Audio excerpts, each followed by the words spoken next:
All right, so this video is in response to Ben, who put up a lot of comments, which I like. I like the at least the dialogue, the back and forth. It's something that the typology community needs a lot more.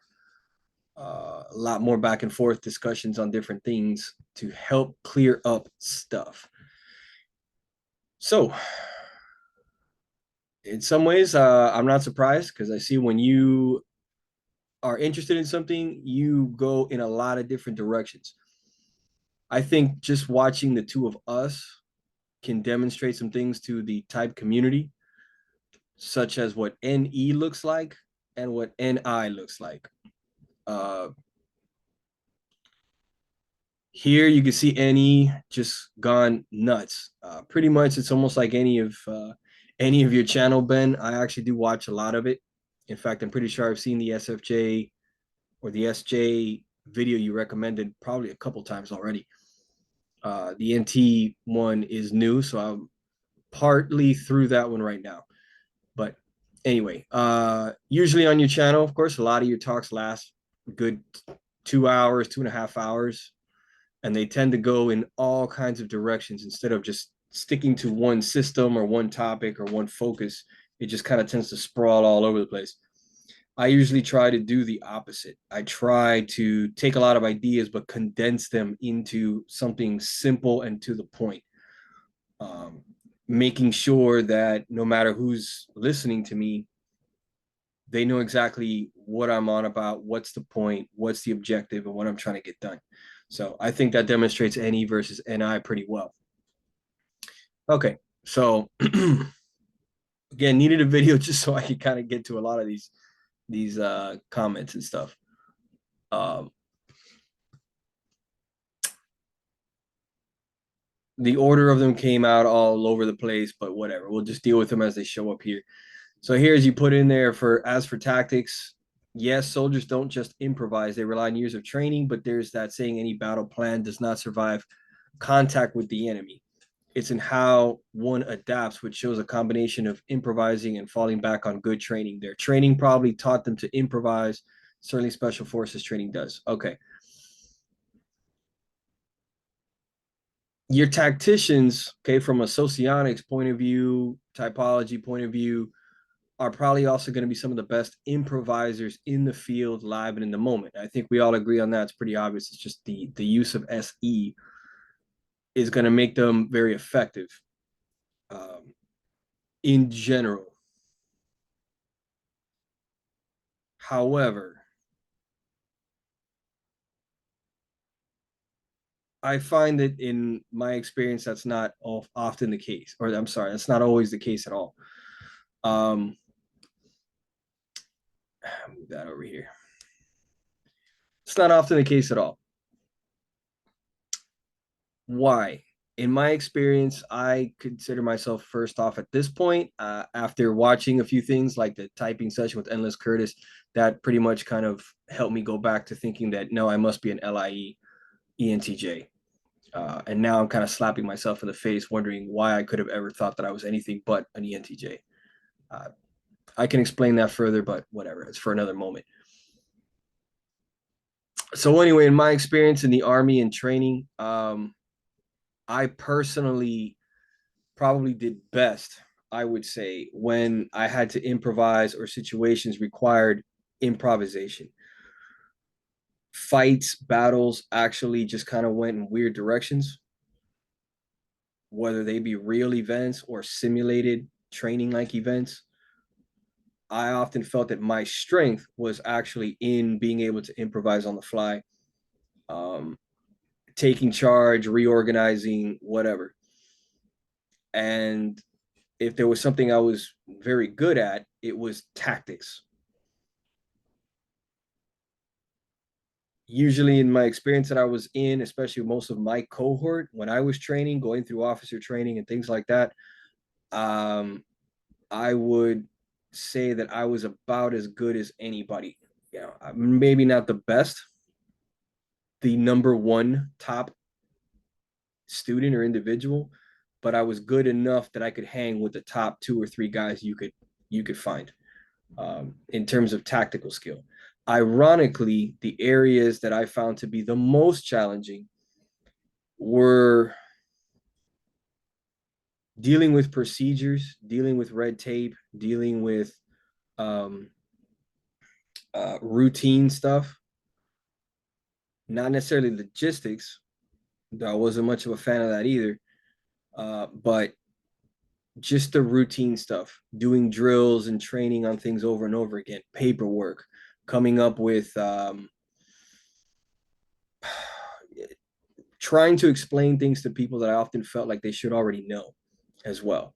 Um, a lot of those things I tended to find them to be boring, monotonous. And I even got to the point where I would kind of look at some people like, I don't understand why the fuck you don't get this yet. We've all gone through a lot of the same training. We've read the same manuals. We've had a lot of different, whatever, you know.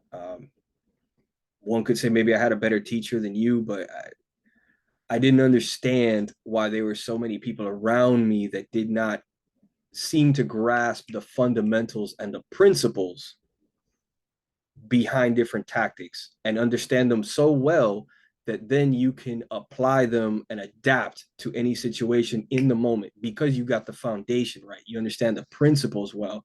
And if you have that, then you can modify those principles in the moment to whatever the situation is. And you're still fundamentally sound on what you're doing.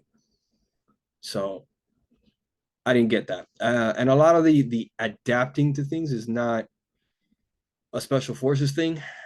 That is really something that is taught at all levels, really at the even at the regular armed forces kind of level.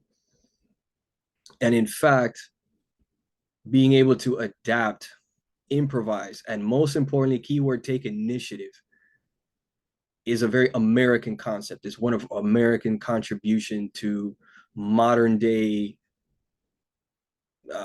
How do you want to call it? Modern day structure, doctrine. In the 20th century, most of your European powers tended to be very top down, where officers had to relay orders to the enlisted soldiers. And until those enlisted guys got orders from the officers, they often did not move. They did not act. They just stuck with whatever the previous orders were. This was especially a problem for the German army in the Second World War. The American army always emphasized taking initiative at the lowest possible level. So even in the absence of orders from your higher ups, you're taught to take initiative. You do what you think is best where you're at with what you've got. This really shows up heavily at D-Day, where the American airborne divisions were scattered to all hell. The 82nd and 101st were all over the place. And despite being disorganized and scattered, the individual small units of paratroopers scattered everywhere just took initiative and began attacking Germans everywhere, moving towards whatever objectives they were told they were there to get in the first place, like Saint-Mère-Église and places like this. This helped to actually confuse and paralyze the Germans, who just didn't understand what the American target was, because it seemed like Americans were everywhere attacking all over the place. It was showing initiative. Had it been the other way around, the Germans probably just would have been sitting right where they landed, waiting for orders, waiting to reorganize and restructure themselves, and losing time. Okay, I'm nerding out now. I'm getting Ben here. So anyway, with the tactics and so forth, no battle plan, survives first contact with the enemy. Yeah, it's a great line, but while we do tend to see SE types doing well with it, it's not specific enough to them for typing purposes. A lot of other types can be very good at it. The strategic constructive mindset can lead to wanting to produce the best weapons. The NTPs frequently in charge of such program would say, stop changing your requirements and we'll stop redesigning. Two Indian defense programs have taken decades and are not obsolete. Tejas and the Arjun tank. Through one can argue that a tank is never 100% obsolete, but I have heard of these projects. that the Indians are doing that have been in the works forever. Um, I have no idea how on God's green earth they're sustaining such a program. They obviously just don't want to pull the plug because they've been on it for so long that they just keep trying to redesign and remodify. But God only knows how they fund this crap. you know, bless their hearts. And I would disagree that the tank is never obsolete because it could be a mobile artillery. I mean, yes, you could just park the damn thing and just fire the gun as like a howitzer, but you've wasted an enormous amount of resources in providing all that armor, the mobility aspect of it, that now you basically are discarding it to turn the thing into a giant artillery gun. So that's a tremendous waste. A lot comes down to project management of risk and strategic construction coordination. Yeah, but I would say vision and just being able to coordinate it all. Can you coordinate it all? And there's a lot of difficulty in doing that. I agree with your video title. Keirsey goes into the two halves of the intellect and is Please Understand Me book 2. Yeah, I know. I've read the crap out of it myself. Stop changing. Oh, no, I'm sorry. I just read about it. This type of strategy described correlates to coordination, which under the Keirsey system is best done by the directive of rationals, which correlates to NI wheelhouse, i.e. NI lead auxiliary. The other, yeah, that's what I had. The other half is strategic construction, which correlates to all of the research and development of weapon systems. And now extrapolating beyond what Keirsey wrote, how those systems work together and how info is shared across the battle space, etc. Get this, Dark Mark Kier. I think he meant Dave. Yeah, Keirsey, the son. Yeah. Worked for DARPA in the 80s and he was laid off in the 90s. He started working in business for his dad. Yeah, I know. I've seen those interviews and so on with him. I know he worked for DARPA for quite some time. And again, yeah, it's NI wheelhouse. That's what I was kind of describing. Now, there was something I did kind of leave out, partially on purpose and partially not, just because I wanted to kind of keep things sort of simple and to the point. But one of the things, of course, I like to do, which is really kind of a socionics thing, is to always block.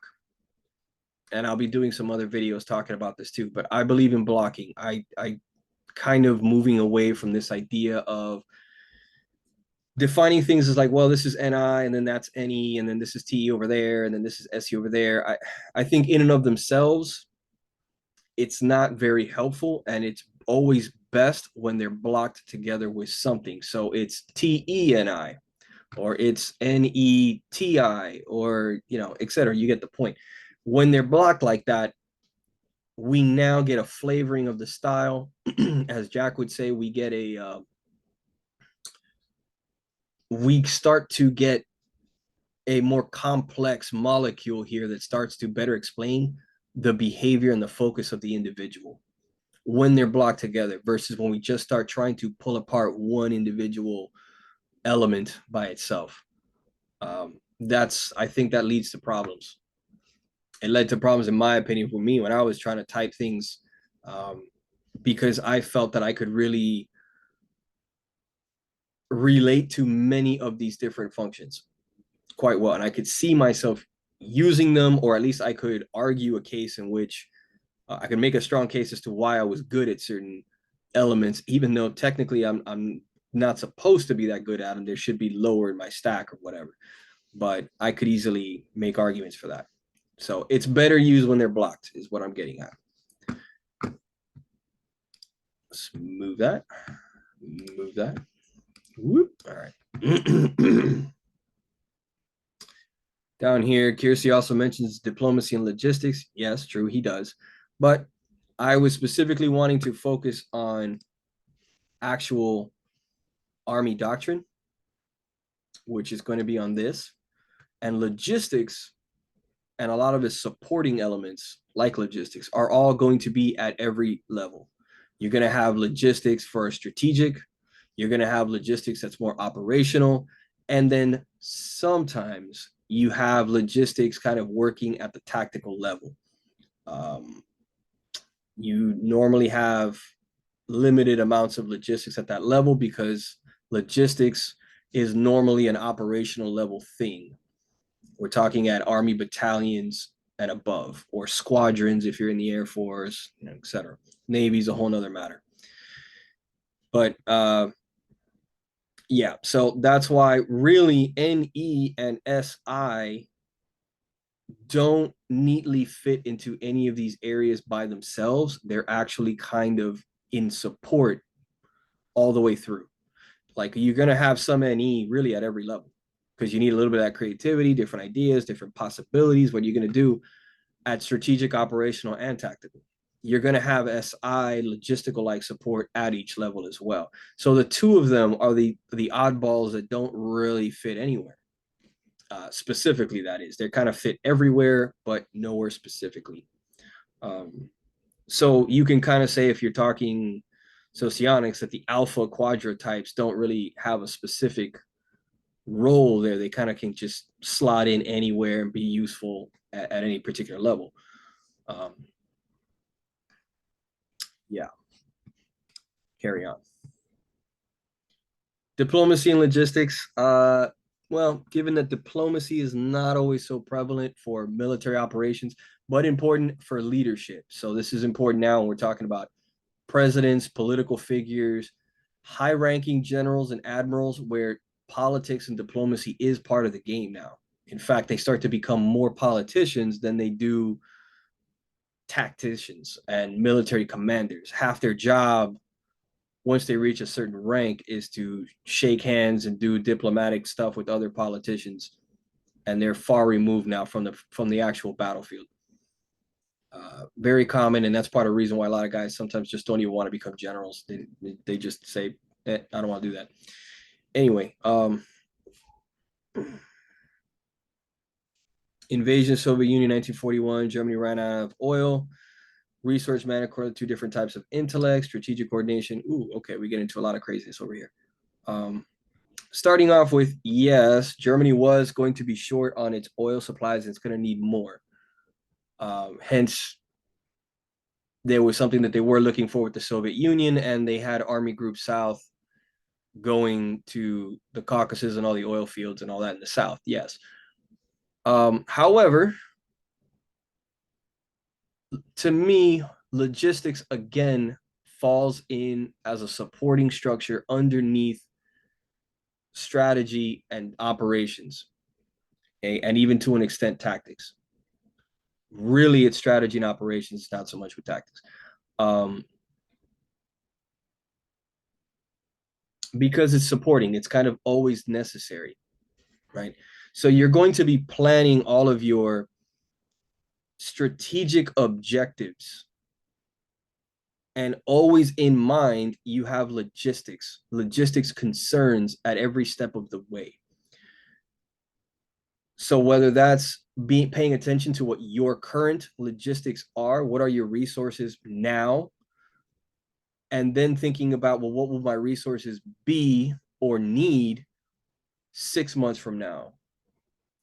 What are they going to be 6 months from now, after we have moved 800 miles through enemy territory in the vast open grasslands of Soviet Union?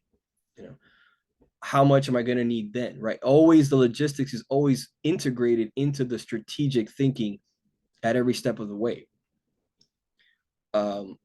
And operational planning. So it's just kind of buried in there, embedded with everything else. That's why, to me, I don't really bother putting logistics in and of itself. Strategic coordination, the coordination of resources towards long-term strategic objectives through time, correlates to T, E, and NI. Gamma and Ts are good at this kind of thinking. Yeah, I agree that at least according to theory, it would make the most sense that gamma NTs would be naturally best at this. I haven't really taken over any empires recently, so it's hard to say that I would be really great at this. I don't have any proof per se. But I would say that this kind of coordination, literally incorporating logistics, which is what I did in Afghanistan, it comes easy to me. I never understood why it was complicated to other people. Like I honestly just don't fucking get it. It's like whatever. I just find it unexciting and uninteresting, and it's just a task that needs to get done, but it's just not hard to do. So I didn't value it very much. I didn't value dealing with logistic stuff. Um, I take it back. Hang on. Let me clarify that. Uh, I value the importance of logistics on the battlefield and for campaign purposes and so on. It is critical to fighting. But as far as doing logistics, being the guy who has to keep track of all the shit and plan logistical routes and avenues and how things are going to get from point A to point B in how many quantities, I don't particularly like doing that. Like it's boring. I leave that to the SI types.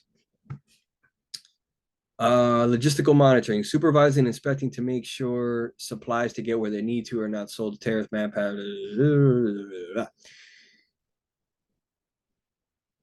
This piece here, supervising, inspecting, and so forth. This is kind of more of the day-to-day stuff, day-to-day keeping track of things and like where things are going. Is this what are the serial numbers? Is this the right stuff? Is it going where it needs to go? This is the kind of stuff that I think we would assume is a very SISJ type of thing to do. Um, I really can't dispute that very much, but I do feel a bit skeptical at just throwing all the SJ types and SI types at this problem and saying, well, they're good at this because that's just what SI is. I'm a I'm a little bit reluctant to say that SIs are all about logistics like that. Um, I just think SIs would probably accept a little bit better than other people, but I'm a bit skeptical on that. I've also seen a lot of SP types do well in logistics stuff, a lot of this kind of stuff, maintenance, working on cars, doing the grease monkey kind of things that we see as SPs, mechanical stuff. That's a lot of logistics as well. um, Within logistics we have things like EOD, explosive ordnance disposal, so guys who have to go blow up bombs and stuff, and wear little bomb suits as they're working on a little bomb that's right in their face. High adrenaline, as you can imagine. um, Also very SP kind of thing. So I mean, you get a lot of your sensor types in here too.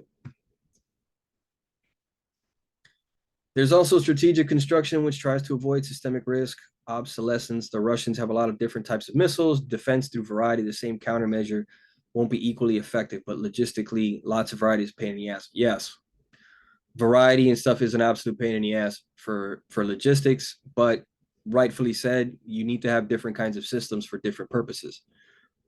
You just got to guard against having a whole lot of different shit just for having for the sake of different shit. So it's kind of like keep the NE guys under control. The Soviet Union produced 4 different kinds of tanks in the 80s, T-64, 72, and T-80s. And this was not very efficient given that meant different parts and more training mechanics to be able to do. Yeah, and actually, I would say that a better example of this was Germany during the Second World War. Germany, even now, like typical Germans, they just don't understand how to build something cheap, mass produce it, but still get the job done. They don't know how to do that. To them, everything has to be built to a high technical standard. So they didn't understand that you did not have to turn a tank into a Mercedes. It does not have to be a luxury vehicle. They kept making tanks that were and other vehicles that were really well made, but extremely costly and took a long time to build it, and it had a lot of specific parts that were not interchangeable. So it was very difficult to make repairs. This was especially true with their Tiger tanks. Whereas the Americans, we built the M4 Shermans. Yeah, we built the M4 Sherman tanks, and we built them, by the tens of thousands and just pumped them onto the field. And the Sherman was just a good overall reliable tank, small, easy to build, easy to make fast, and it was effective on the field, good enough. It wasn't as strong as the Tigers and the King Tigers, but it could go toe to toe with the Mark IVs and most of the other vehicles in the field, and we just overwhelmed them with a product that was good enough. Germans just couldn't understand that. Um, those Tigers were incredibly expensive and had very specific parts that were so hard to put together. Uh, because of that, we actually attacked a lot of factories that made specific parts for those kinds of vehicles. And just by damaging those factories, we could slow down production of the replacement parts or the parts needed to build more tanks and so on. So, which is part of strategic thinking there. But anyway, a gas turbine engine is annoying, higher fuel consumption, higher cost, specialist maintenance, but Mr. Tax applied starts up my engine. I'm going to restructure that last sentence.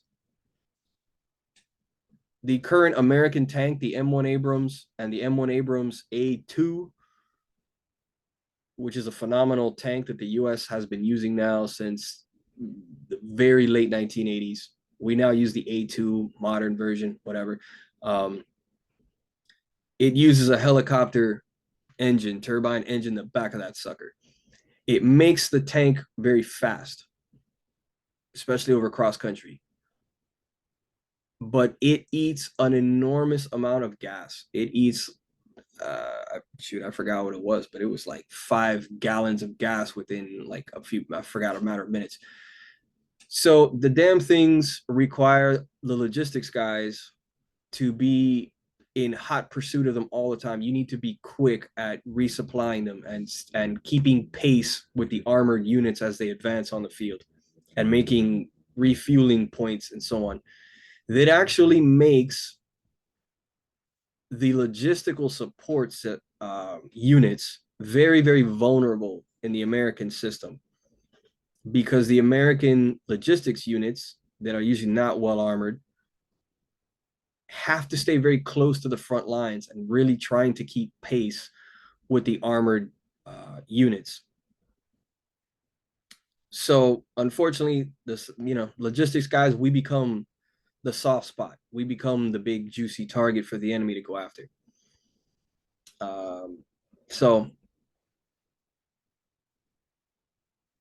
really, the tactics guys just like that those M1 Abrams, they have great mobility and are very, very fast. But they are a pain in the ass. Oh, let's see. I acknowledge at the operational level not only bridges strategy and tactics, it also involves logistics. Yeah, we already covered that. Exposition after the YouTuber already knows. Not sure what you mean. For logistics, think supplying the troops with enough food, fuel, ammo, repair. Yeah. Yep, said that. Wait a minute, what's this? Tanks will break down. Yep. Also think combat engineers encountering geographic obstacles. Yep, which we tend to have a lot more of those guys.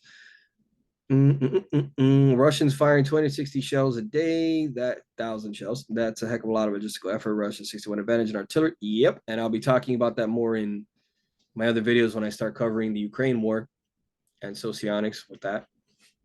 But yep, Russians have a massive artillery advantage, which is part of their doctrine. They have always believed in the employment of mass artillery and mass everything. They love to mass artillery to pulverize an area. They also love to mass their armored units in huge, huge units to just overwhelm the enemy, the opposition. That's kind of their approach to things. They also tend to do it with infantry as well.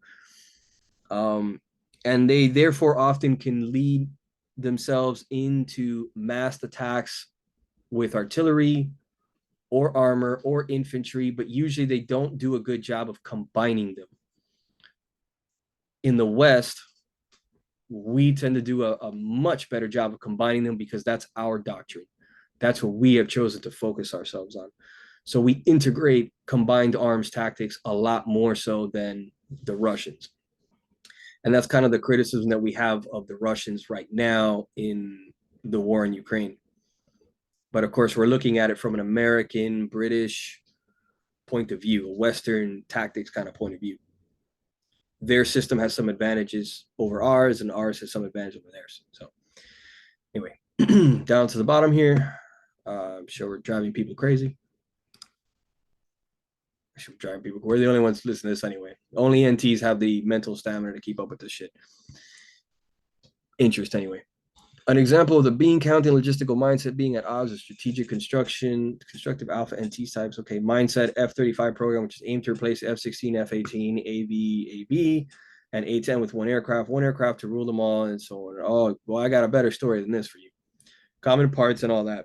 Logistical mindset loves common parts. Easier to build in large numbers and plan, economies of scale. I disagree with the logistical mindset.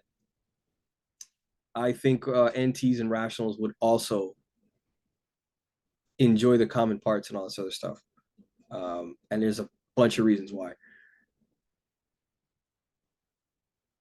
I'll give an example for that. If I had to go and fix a car, if I had to go and deal with somebody's car in the driveway, whatever, it's a hell of a lot easier for everyone if the car has a standardized sort of design and the pieces are very easily interchangeable and easy to swap in, swap out. But we're back to the M4 Sherman tanks versus the German tanks.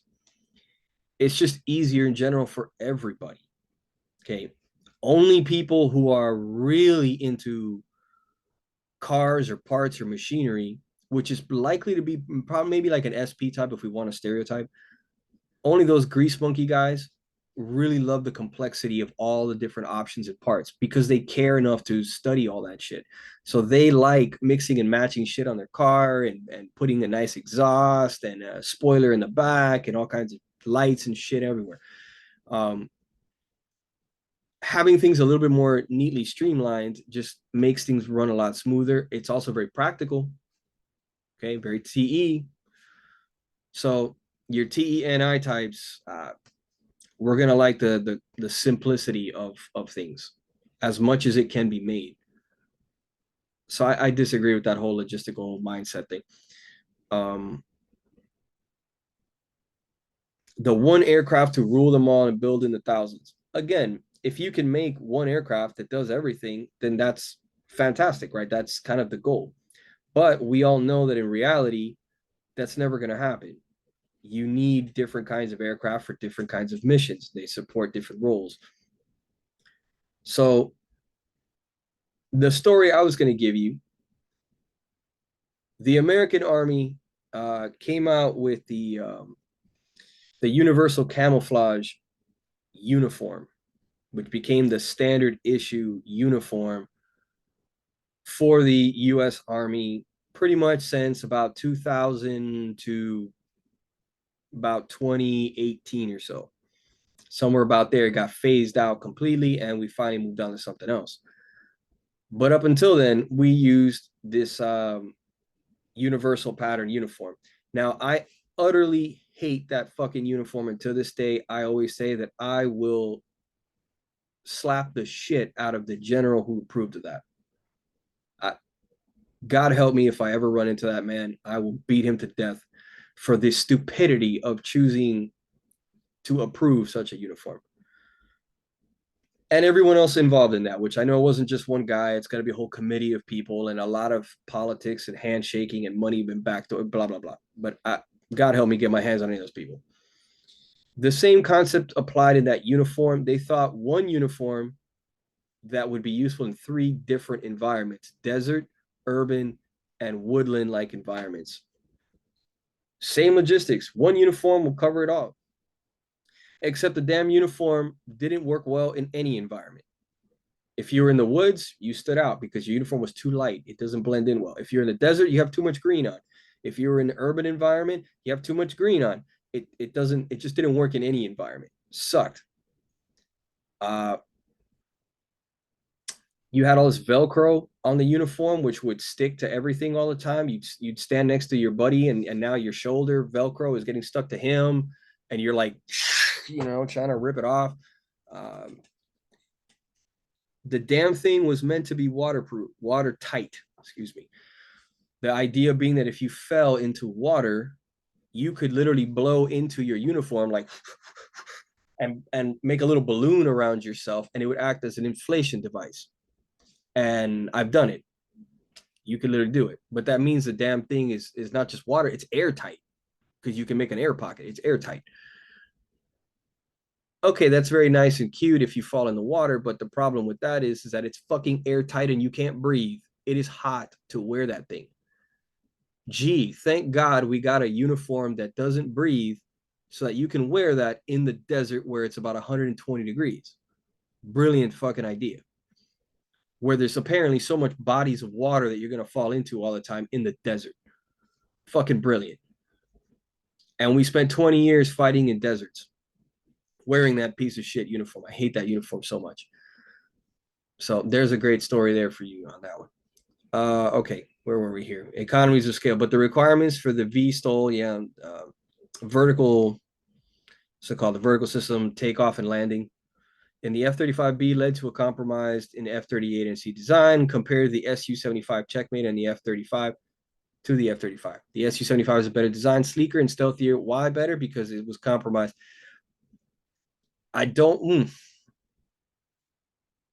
That does not sound right to me. But I don't have the aircraft specifications in my head. But I'm being very skeptical and wanting to call bullshit on the Su-75 being better than the F-35. Call bullshit. And I'm not saying that because one's American, the other's Russian, and it's not because of that. I've just in the past, I've looked at the Su-75 and there was a little bit too much Russian hype in that one. Um, at least as it's built, it's a pretty darn good aircraft, the Su-75. But there's a lot of hype, Russian hype in that thing as usual, and they do that. They have to try to do a lot of marketing and hype up their technology so that they can sell it to buyers around the world and make money and stuff, or get other buyers to invest in it so they can further make their designs and so on. So I'm calling some bullshit on the Su-75 being better. But I take your point that there's a lot of production problems with the F-35 because they came up with an A, B, and then a C variant. And this came from strategic mindset from at Millennium. 71 aircraft leads to system risk. If electronic work is affected, he has frequently mentioned defensive variety. It's an evolutionary principle as well. Yeah, like a biological. Yes, yes, which is kind of why you want to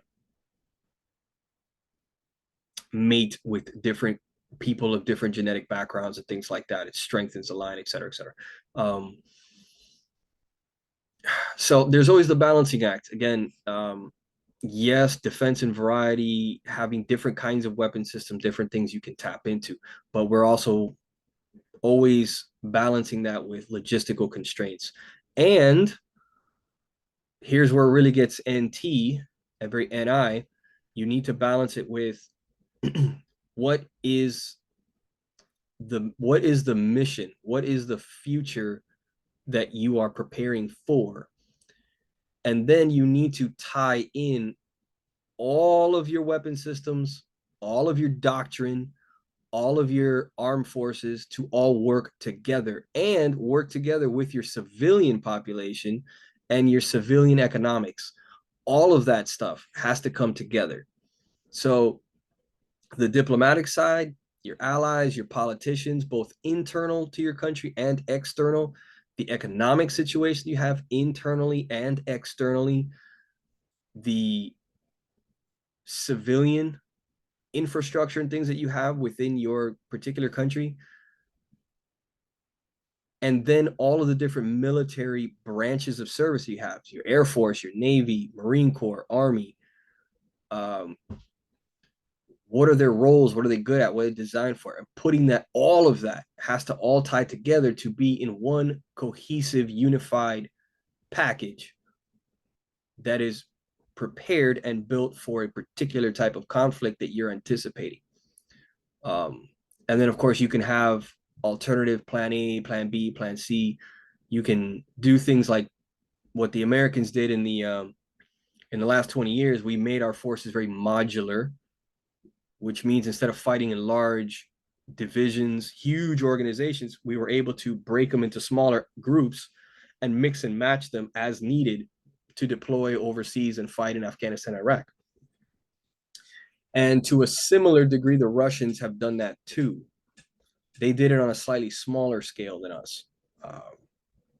The Americans, we use brigades, combat brigades, and CBTs and so on, as we were calling them. And we were using that to deploy them overseas all the time, just mixing and matching these different brigades pulled from different divisions and so on. And they would come together and go off in Afghanistan and work in Afghanistan or Iraq. The Russians have done that, but at a battalion level, which is a smaller level. And they had combat battalion task force, I think, or something like that they call them, which they've been using in Syria and in other places over the last 20 something years. They started using them in the Ukraine, but it's ultimately not working very well for them in Ukraine right now. So they're actually kind of getting away from that system and kind of reverting back to old school, larger divisional size elements to fight. And I might go into more of that when I do, again, the Ukraine war stuff. So anyhow, this is kind of diving into a bunch of these things. This video is long as hell. I know that you tend to have very long videos because I see a lot of your videos. So I know you can take your time with these things. As far as, let's talk Keirsey stuff. Keirsey, I am a fan of Keirsey. I like a lot of his things, but there are some areas that he simplifies a little bit too much. He moves away from the modular system. I mean, not modular. He moves away from the functional stuff. So anyway, he moves away from the functional stuff. Sorry, got distracted. He moves away from a lot of the function stuff. So he doesn't, I think it's very easy to get confused on figuring out what your type is or what someone's type is. I think a lot of those stuff he just doesn't really go into it very much. Again, he moved away from elements, cognitive elements and stuff. He just doesn't bother with them that much.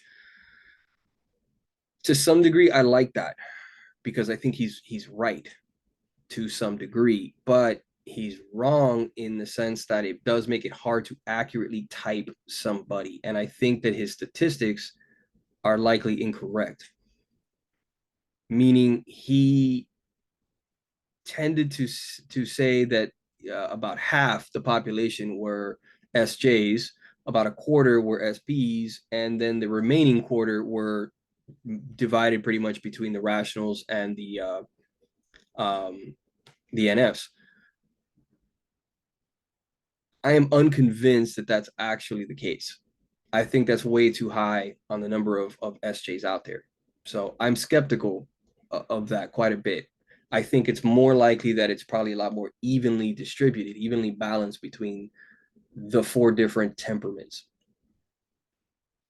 But I could see that he'd go wrong in that he's probably lumping in many people into the SJs that probably were not SJs. They might have been SPs. They were people who might have been NFs.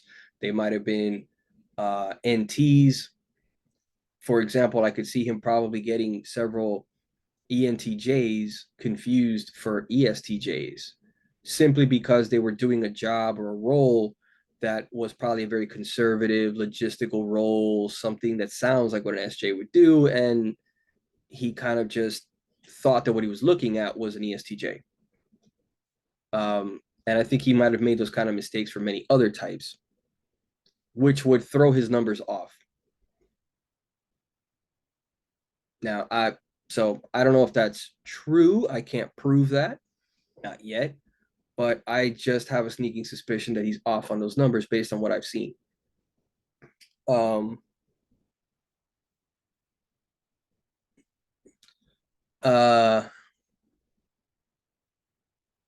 Let me see where else I go with this.